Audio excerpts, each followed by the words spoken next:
سلام به همه.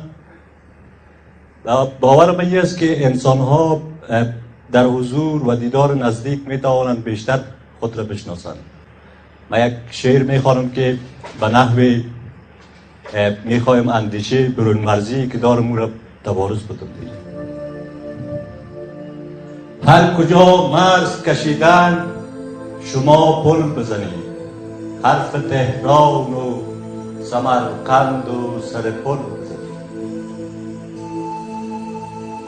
مشتی از خاک بخارا و گل از نیشابور با هم آرید و به مخروبه کابل بزنید. هر کی از جنگ سخن گفت بخندید بر او، حرف از پنجره رو به تحمل بزنید.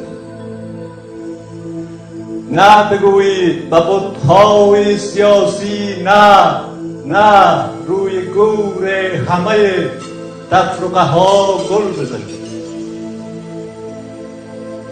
دختران قفس افتاده پامیر عزیز، گلی از باغ خراسان به دو کاکل بزنید. جام از بلخ بیارید و شراب از شیراز، جام از بلخ بیارید و شراب از شیراز، مستی هر دو جهان را به تغزل بزنید.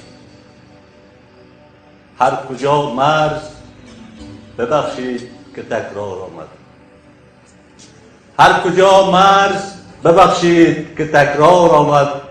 فرض با این که کشیدن دو تا پل بزنید.